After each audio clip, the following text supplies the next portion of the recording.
Hello, everyone. I am back for another session of First Chapter Fave. I hope everyone is having a great day. Today's selection is Forged by Fire by Sharon Draper. You may know the name Sharon Draper. She wrote Out of My Mind, the story of Melody, the little girl who has cerebral palsy and is in a wheelchair and has never been able to speak to her parents until something is discovered when she's 11 years old. I don't want to spoil the book, but that's a major elementary school favorite. And Sharon Draper wrote Forged by Fire. I have the book jacket on the screen. It says, as a teenager, Gerald finds success as a member of the Hazelwood Tigers basketball team, while Angel develops her talents as a dancer. Trouble still haunts them, however, and Gerald learns painfully that young friends can die and old enemies must be faced. In the end, he must stand up to his stepfather alone in a blazing confrontation. Sharon Draper has interwoven characters and events from her previous novel, Tears of a Tiger, in this unflinchingly realistic portrayal of poverty and child abuse. It is an inspiring story of a young man who rises above the tragic circumstances of his life by drawing on the love and strength of family and friends. This is definitely a fave. Chapter 1. If you don't sit your stinking useless butt back down on that shopping cart, I swear I'll bust your greasy face in, she screamed at the 3-year-old in front of her. He studied her face, decided she was serious, and put his leg back inside the cart. He was standing near the front end of the cart, amidst an assorted pile of cigarette boxes, egg cartons, and pop bottles. He didn't want to sit down anyway because of the soft, uncomfortable load in his pants, which had been there all afternoon, and which felt cold and squishy when he moved too much. He rarely had accidents like that, but when he did, Mama sometimes made him keep it in his pants all day to teach him a lesson.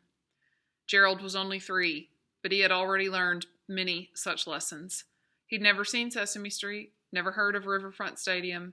He didn't even know if he lived in Cincinnati. But he knew the important things, like never mess with Mama when she was in bed. Mama got real mad when you woke her up. And never touch the hot thing that Mama used to light her cigarettes, even if the mysterious orange and blue fire that comes out of it liked to tease you and dance for only a moment before running away. Mama had once caught Gerald playing with the lighter, and she made the fire come out and she held his hand right over the flame. It wasn't his friendly fire dancer, though, but a cruel red soldier that made his hand scream and made him dizzy with pain, and he could smell something like the meat Mama cooked, but it was his hand. When she stopped, she had washed his hands with cool water and soothed him with warm hugs and wrapped with salve and bandages the place where the fire soldier had stabbed him. She told him that she had done it for his own good and to teach him a lesson. He had tried to tell her that he wasn't just trying to find the fire dancer, but she wasn't listening, and he had given up, thankful for the hugs and the silence. One other lesson that Gerald had learned was never stay near Mama when she sniffed certain things. She got it from a man named Leroy who smelled sweet and smiled too much. When he leaves, you hide behind the couch and hope Aunt Queen comes over, because sometimes Mama yells and gets her belt or shoe and hits and hits. Sometimes she just goes to sleep on the floor and it gets dark and you cry and your tummy feels tight and hurts, but at least there's no shoe to run away from. Once Aunt Queen had found Gerald curled up behind the couch sucking his thumb. His pajamas were soaked and smelly, and he was shivering hungry. Mama had been gone all day. She had told him not to leave the room, and he had really tried to be good, but he was so cold, so very cold. Aunt Queen had taken him to her apartment and given him a warm bath, a bowl of hot soup, and some warm fuzzy slippers, even though she had to pin the back of them so they wouldn't fall off. Then Mama had come, and she and Aunt Queen had yelled and screamed so much that Gerald had to hold his ears while he lay curled at the foot of the bed. Finally, Mama started crying, and Aunt Queen was saying stuff like, "I know, honey," and Gerald knew he was going back home. That night, Mama had hugged and kissed him and held him close until he fell asleep. Gerald had felt so warm and special and golden. He wanted to feel like that forever. He knew his Mama loved him. She had bought him a G.I. Joe man last week, and it wasn't even his birthday or Christmas or anything, and most days she combed his hair and dressed him in clean clothes and told him to say yes, ma'am, to grown folks. And sometimes on really good days, she would hug him and say, "You know you're my best baby boy, don't you, Gerald? You know you're my baby, don't you?" And he would smile, and that warm golden feeling would start at his toes and fill him all the way up to his smile. Even though Mama had yelled at him, today was a good day. Mama always yelled. It was no big deal. Some days he yelled back at her. Then she would slap him, and he'd cry and yell and scream, and then she would slap him again. So mostly he ignored her, but today was a good day, a shiny day, he thought. The sun was bright gold outside against a clear blue sky, and inside the grocery store there were so many colors and sounds and lights that Gerald just grinned. It was always crowded when they went. Other children would be in carts also, and they would have to pass very close to each other. Gerald liked to pretend he was driving a big, fine silver car down the expressway. Sometimes the cart would be a tank, as he passed cautiously through rows of armed cling peaches and silent sentinels that looked like boxes of Frosted Flakes.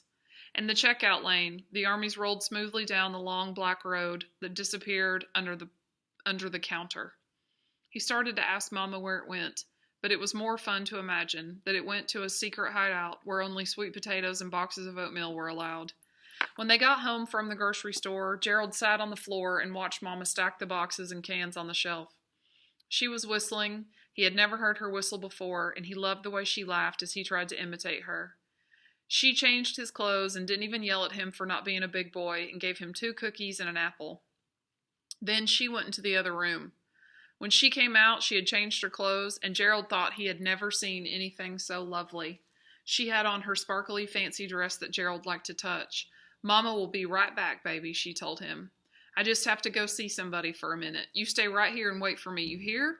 Gerald started to cry, but he didn't want Mama to lose her good mood, so he just nodded and bit his lip. The door closed, and he could hear her high heels clicking on the steps. Then it was very, very quiet. After he finished both his cookies and the apple had turned brown on the white parts, Gerald looked for something to do. It was getting dark, and he wanted G.I. Joe to sit with him because the shadows on the wall were getting long and scary. He found G.I. Joe on the floor next to Mama's bed, right next to the cigarette lighter that she had been looking for this morning. Gerald picked it up, and for a time he used it as a gun for Joe. Then it was a log for Joe to jump over. Then it was an enemy for Joe to attack. Finally, Gerald started idly flicking the little red handle. At first it just made a scratchy sound, and the smell made him cough and remember how he'd got that brown place in the palm of his hand. Then he remembered the tiny fire dancer, and he wondered if it was still in there with the fire sword soldier. After numerous flicks, he got the fire to stay on. He grinned with delight. The dancer was there, smiling at him and bowing for him, changing from splendid orange to icy green to iridescent purple. The lighter flame flickered magically, making golden with purple shadows on the wall. With sudden inspiration, Gerald shouted, "Hey, Joe! We got a torch!" as he and G.I. Joe marched around the kitchen table. Gerald crawled under the table then, flicking the lighter over and over and over again to light the way for G.I. Joe. They fought shadows and monsters.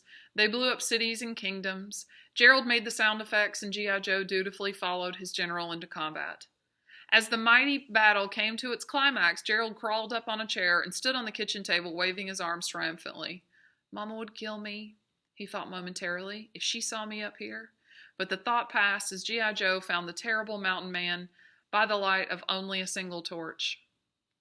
Suddenly, the tiny light of G.I. Joe's torch was huge and bright as the tip of one curtain in the window touched the flame. Gerald heard a loud whoosh, and then he turned in terror to see the whole window covered with harsh red flames that crawled and licked and jumped along the windowsill. Gerald scrambled from the table and ran to his hiding place behind the couch. Mama said, "Stay here and wait for her," he told himself. "I know she'll be here in a minute." He peeked around the corner of the sofa and watched flames consume the boxes of cereal and macaroni that Mama had just bought. When the fire reached the bottle of Big K soda, Gerald watched fascinated as the soda bubbled, then fizzed. When it finally burst in a loud sizzling explosion, Gerald jumped back behind the sofa, coughing and wheezing from the heat and smoke. He curled up in his usual position then, thumb in his mouth, crying softly. He wondered if G.I. Joe would ever find his way back.